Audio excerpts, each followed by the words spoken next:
आखिर समुद्र में क्यों और कैसे डूब गई श्री कृष्ण की नगरी द्वारका। भगवान श्री कृष्ण की नगरी द्वारका के समुद्र में डूबने के प्रमाण मुख्य रूप से खोजों और ऐतिहासिक मान्यताओं से जुड़े हैं। समुद्र के नीचे की खोजों से प्राप्त पत्थर के ढांचे और मंदिर के अवशेष, साथ ही प्राचीन ग्रंथों में उल्लिखित द्वारका के डूबने की कहानी इसके प्रमाण के रूप में देखे जाते हैं। आइए जानते हैं कि कब, क्यों और कैसे डूबी द्वारका। श्री कृष्ण की नगरी द्वारका महाभारत युद्ध के 36 वर्ष पश्चात समुद्र में डूब जाती है। द्वारका के समुद्र में डूबने से पूर्व ही कृष्ण सहित सारे यदुवंशी मारे जाते हैं। समस्त यदुवंशियों के मारे जाने और द्वारका के समुद्र में विलीन होने के पीछे मुख्य रूप से दो घटनाएं जिम्मेदार हैं। एक माता गांधारी द्वारा श्री कृष्ण को दिया गया श्राप और दूसरा ऋषियों द्वारा श्री कृष्ण पुत्र सांप को दिया गया श्राप। आइए इस घटना पर विस्तार से जानते हैं। महाभारत युद्ध की समाप्ति के बाद जब युधिष्ठिर का राज तिलक हो रहा था, तब कौरवों की माता गांधारी ने महाभारत युद्ध के लिए श्री कृष्ण को दोषी ठहराते हुए श्राप दिया कि जिस प्रकार कौरवों के वंश का नाश हुआ है, ठीक उसी प्रकार यदुवंश का भी नाश होगा। ऋषियों ने दिया था श्री कृष्ण के पुत्र सांब को श्राप। महाभारत युद्ध के बाद जब 36वां वर्ष आरंभ हुआ तो तरह तरह के अपशकुन होने लगे। एक दिन महर्षि विश्वामित्र, कंडव, देव ऋषि नारद आदि द्वारका गए।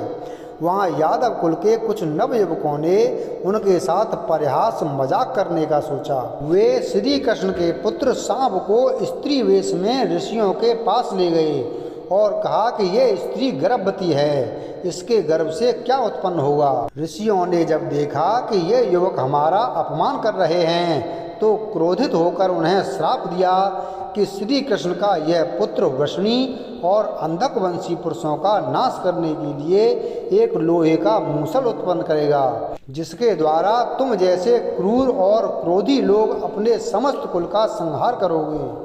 उस मूसल के प्रभाव से केवल श्री कृष्ण व बलराम ही बच पाएंगे। श्री कृष्ण को जब यह बात पता चली तो उन्होंने कहा कि यह बात अवश्य सत्य होगी। मुनियों के श्राप के प्रभाव से दूसरे ही दिन सांब ने मूसल उत्पन्न किया।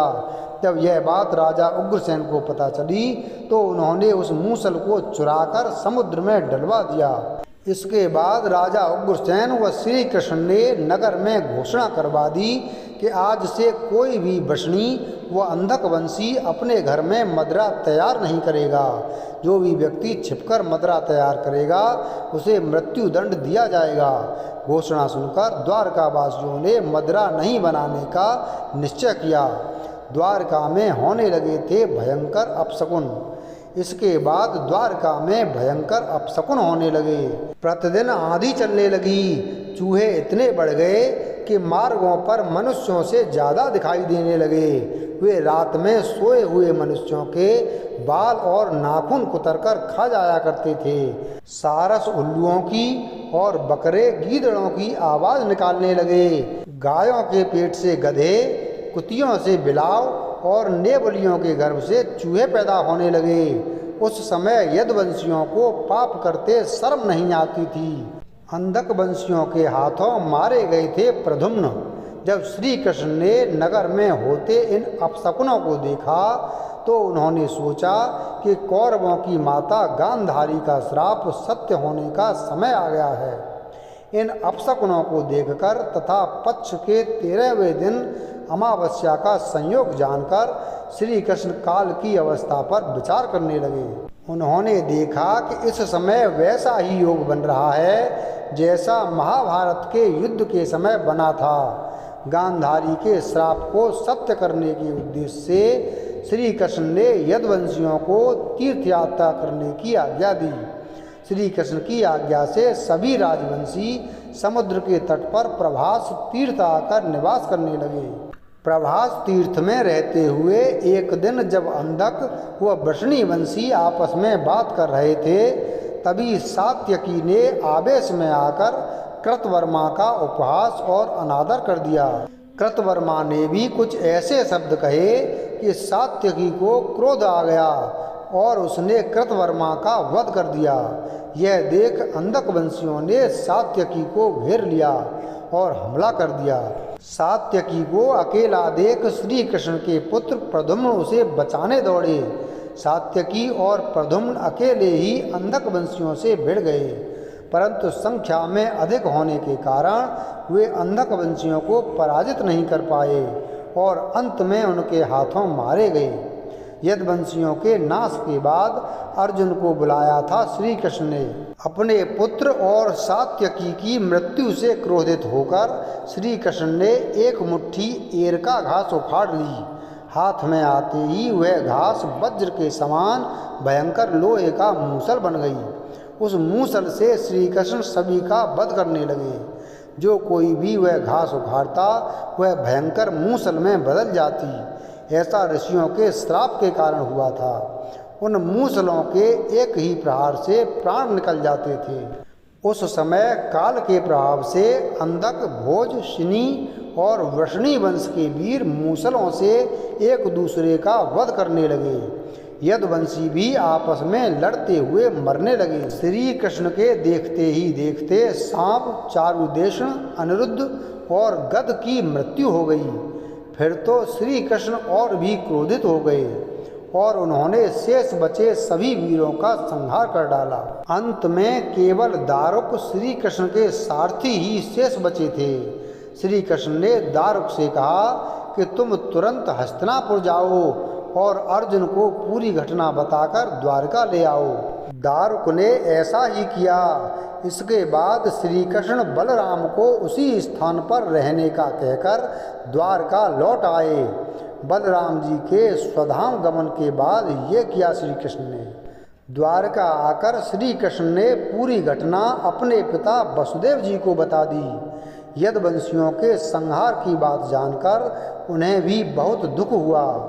श्री कृष्ण ने वसुदेव जी से कहा कि आप अर्जुन के आने तक स्त्रियों की रक्षा करें। इस समय बलराम जी वन में मेरी प्रतीक्षा कर रहे हैं।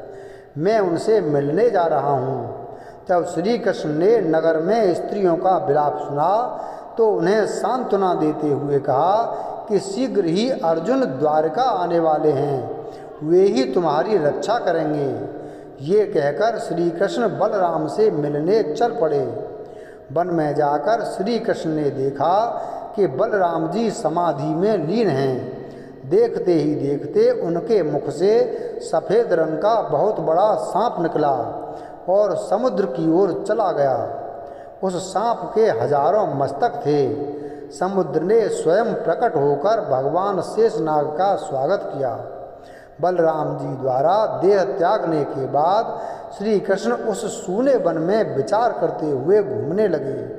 घूमते घूमते वे एक स्थान पर बैठ गए और गांधारी द्वारा दिए गए श्राप के बारे में विचार करने लगे। देह त्यागने की इच्छा से श्री कृष्ण ने अपनी इंद्रियों का संयम किया और महायोग समाधि की अवस्था में पृथ्वी पर लेट गए। जिस समय भगवान श्री कृष्ण समाधि में लीन थे उसी समय जरा नाम का एक शिकारी हिरणों का शिकार करने के उद्देश्य से वहां आ गया। उसने हिरण समझकर दूर से ही श्री कृष्ण पर बाण चला दिया। बाण चलाने के बाद जब वह अपना शिकार पकड़ने के लिए आगे बढ़ा तो योग में स्थित भगवान श्री कृष्ण को देखकर उसे अपनी भूल का पश्चाताप हुआ। तब श्री कृष्ण ने उसे आश्वासन दिया और अपने परम धाम चले गए। अंतरिक्ष में पहुंचने पर इंद्र, अश्विनी कुमार, रुद्र, आदित्य, वसु, मुनि आदि सभी ने भगवान का स्वागत किया। इधर दारुक ने हस्तिनापुर जाकर यदुवंशियों के संहार की पूरी घटना पांडवों को बता दी। यह सुनकर पांडवों को बहुत शोक हुआ। अर्जुन तुरंत ही अपने मामा वसुदेव से मिलने के लिए द्वारका चल दिए। अर्जुन जब द्वारका पहुँचे तो वहाँ का दृश्य देखकर उन्हें बहुत शोक हुआ। श्री कृष्ण की रानियाँ उन्हें देखकर रोने लगीं। उन्हें रोता देखकर अर्जुन भी रोने लगे और श्री कृष्ण को याद करने लगे। इसके बाद अर्जुन वसुदेव जी से मिले। अर्जुन को देखकर वसुदेव जी बिलख बिलख कर रोने लगे।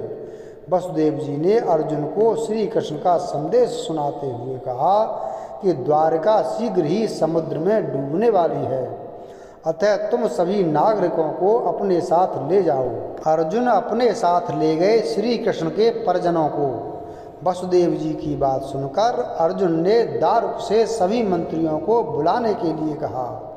मंत्रियों के आते ही अर्जुन ने कहा कि मैं सभी नगरवासियों को यहाँ से इंद्रप्रस्थ ले जाऊंगा, क्योंकि शीघ्र ही इस नगर को समुद्र डुबो देगा। अर्जुन ने मंत्रियों से कहा कि आज से 7वें दिन सभी लोग इंद्रप्रस्थ के लिए प्रस्थान करेंगे, इसलिए आप शीघ्र ही इसके लिए तैयारियां शुरू कर दें। सभी मंत्री तुरंत अर्जुन की आज्ञा के पालन में जुट गए। अर्जुन ने वह रात श्री कृष्ण के महल में ही बिताई। अगली सुबह श्री कृष्ण के पिता वसुदेव जी ने प्राण त्याग दिए। अर्जुन ने विधि विधान से उनका अंतिम संस्कार किया। वसुदेव जी की पत्नी देवकी, भद्रा, रोहिणी व मदरा भी चिता पर बैठकर सती हो गईं। इसके बाद अर्जुन ने प्रभास तीर्थ में मारे गए समस्त यदुवंशियों का भी अंतिम संस्कार किया। 7वें दिन अर्जुन श्री कृष्ण के परिजनों तथा सभी नगरवासियों को साथ लेकर इंद्रप्रस्थ की ओर चल दिए। उन सभी के जाते ही द्वारका नगरी समुद्र में डूब गई। ये दृश्य देखकर सभी को बड़ा आश्चर्य हुआ। वीडियो अगर पसंद आया हो तो वीडियो को लाइक करें, चैनल को सब्सक्राइब करें और बेल आइकन प्रेस करें। धन्यवाद।